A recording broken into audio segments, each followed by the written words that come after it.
What's up, fight fans? This is Kurt DeVille with Counterpunch Boxing News. And I got some new news for you. I was just thinking about the formation, um, the way boxing is structured, you know, and it's quite simple. You have older fighters, older champions, all time greats. A lot of the guys that were the best in the world, Roy Jones, Sugar Shane, um, Roberto Duran, um, Julio Cesar Chavez. You have guys like this, and they all felt Sugar Ray Leonard. They all fell victim of fighting too old or getting, just beat by a younger guy. Okay. And I look at those examples of fighters. That's no different from this year. These times. Just some are more gifted or still more tough, like Bernard Hopkins fought a lot longer. But the name of the game is always been the same, and it will never change in boxing. For one rule about boxing, it's out with the old and it's in with the new. That's one thing. And the second thing, which probably is the first, or should be the first, is follow the money in boxing. You know, um, those two rules will change in mode and shifts and controls the way boxing is. That's where all the corruption comes from. Okay, let me give you a prime example. Luis Ortiz, when he took on Deontay Wilder, okay, Luis Ortiz was a game opponent. He was dangerous. He was undefeated. And he was avoided by a lot of fighters. A lot of fighters. Okay, nobody wanted a piece of him, because they knew this guy was dangerous. This guy was skilled. This guy is aggressive. And when he got in there with Deontay Wilder, he showed his dominance skill-wise quickly. You know what I mean? Deontay really didn't. He didn't give him any respect. He didn't give him any room for Deontay to attack because of how aggressively he was attacking. Okay.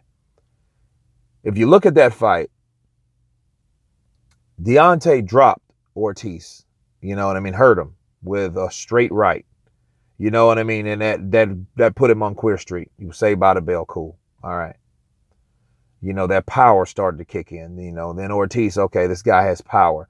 So then he switched up his game plan a little bit. You know what I mean? And really started to sway to his right to avoid Deontay's right. So he started immediately moving to that side, you know, um, because he was actually in defense for that punch, and he took away that right hand for a long time. Okay.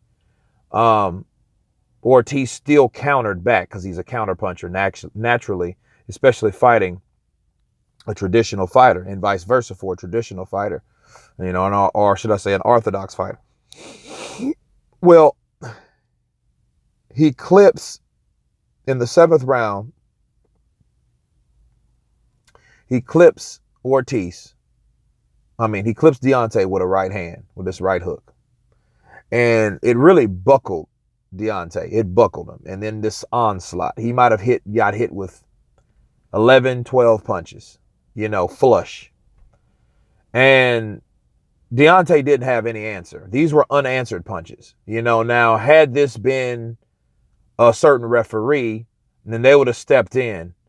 That wouldn't have that wouldn't have really been a bad stoppage. Some people could argue that it was been an early stoppage, but it was, you know what I mean? You would look at it and it was almost like, okay, they would break. He would the ref would break up Luis from hitting Deontay, and then he would have to get reset and then drill him again. Okay. Well, he makes it out of that round after taking that punishment from Ortiz. Then they come out to the eighth, and they give 28 seconds, That's like half a minute. So you give this guy a minute and a half, shy of 2 seconds to recover. Bring the doctor in to check to see if he's okay. Now, the problem I have with that is, why would you do that in a fight where the other fighter was already hurt? Why would you even need to see if a fighter is okay in a fight? You know what I mean? If he's on Queer Street, he's on Queer Street still. There should be no reason for you to stop to break action in a fight for that reason. There's no reason for that. And that clearly showed that Ortiz was not meant to win that fight. It was not in the betting odds. It was not in the plan. They were not ready for a 38-year-old Cuban fighter that's more than likely, since of his age, they say he could possibly be older, to have the WBC belt. There was no way that was going to happen. Things were in place because Ortiz was old and Ortiz did not have the money. Okay? So he had everything against him. He wasn't the A side. He didn't have the money. And his age was a factor. There's a lot of discrimination. You know what I'm saying? Especially, age discrimination, especially in the sport of boxing. Because they know if Ortiz would have took that strap, there would be no Anthony Joshua fight, or no other fight that Deontay Wilder could make at that time. Because you think about it, that was his only opponent. That was his toughest opponent. Yeah, they threw him in there, but they threw him in there in a time when, okay, this guy is old enough for us to take him. And he claimed he would never fight Ortiz because of the drug allegations and everything. And look what happened to his potential fighter, which he never ended up fighting, Pavectin. Okay. So, but back to the fight at hand, that referee didn't have any problem with deducting a point because it was a blatant foul in the 10th round. You don't throw anyone into the ropes. You can't do that. Now, see, that would have been Joshua. Joshua's camp and people would have known because it would have been on a even playing field. There would be no reason for Deontay to get away with that much stuff that he got away with. All the hitting behind the head. I know he swings wild, but you can't hit a guy in the back of the head, period. And the ref should have seen that. Now, had that been a different ref or an unpaid ref or uncorrupted ref, that they would have, hey, you're hitting behind the head. You can't do that. You know what I mean? That should be a warning or deduction. No, he just picked him up, waved a no knockdown because he knew he was hurt. He knew, okay, he's on his way out. Ortiz was fatigued at that point because I think, he had punched himself out thinking, okay, let me get Deontay out of there. You know what I'm saying? And he tried his best to get him out of there. He just couldn't, because Deontay, now he did not go down on his credit. But it seems like all he had to do is survive, and then you gave him 30 more seconds after that. So, I mean, how much more evidence do you need to know that Deontay Wilder was protected? He was protected because he's always been. He's been sheltered, and like Tyson Fury, they've wrapped this guy up in clothing and carpet, and they protected this guy for the longest, and it's a trip. And what Fury is, he won that conference today. He won that conference battle because he said a lot of key things. You're fighting me now because you're banking on me not being good enough. Yeah, I haven't fought anyone in 2 or 3 years. You thought that I wasn't ready, but I am ready. But I hope he's ready. And Deontay did stutter on that. Now, that was funny because it was like, nah, you know what I mean? I want you to be prepared, mentally prepared for it, and then, Tyson Fury was like, no, you guys picked this fight. And then they had to step in. Shelly came in, Mr. Creepy, he came in. Well, no, we were expecting you to be the best possible opponent. You're the best. And Fury was like, dude, well, you didn't pick me, first of all. I picked you. So, you know what I mean? Tyson Fury picked Deontay Wilder. This wasn't the other way around. You know what I mean? And they tried to make, we've been in this negotiation with you. No, you haven't. Not really. No. I mean, so that's the thing about that, and that's another example. But back to Ortiz. Ortiz, you know, because it wasn't really about that. I just had to mention that today, but because that happened today or yesterday. Um, but um, but no, Ortiz was not in any position. He was not meant to win that fight.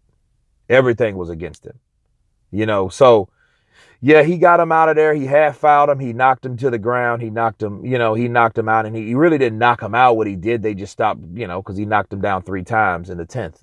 And I don't remember what the rules were, if it was a 3 knockdown rule or whatever, um, but no, they wasn't ready for that. So like I said, it was out with the old and in with the new.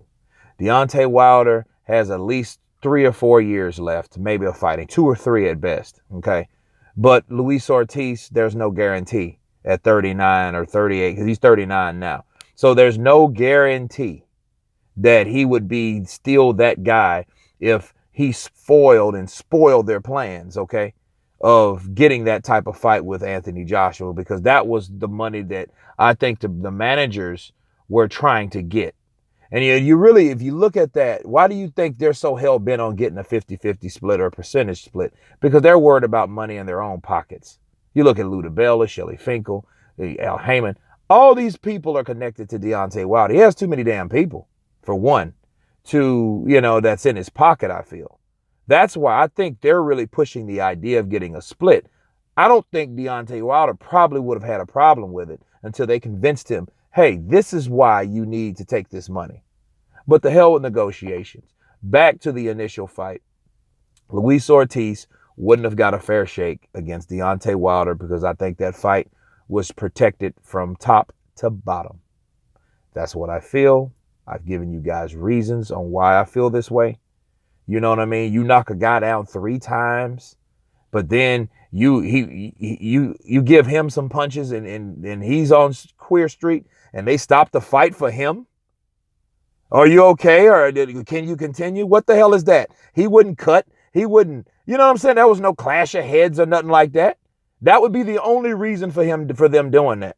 You don't go in and ask a guy if he's okay when he's already knocked the guy down 3 times. Or, well, at that time, he'd already knocked him down. Okay? So it's crazy. It's crazy. You know, that's just protection to the fullest. You know what I mean? But I hope they get what they're wanted, because that's how it is. Corruption is alive and well in boxing, and that's it. You guys tell me what you think about this particular video. Of course, please subscribe. And you guys been Counterpunched. Peace.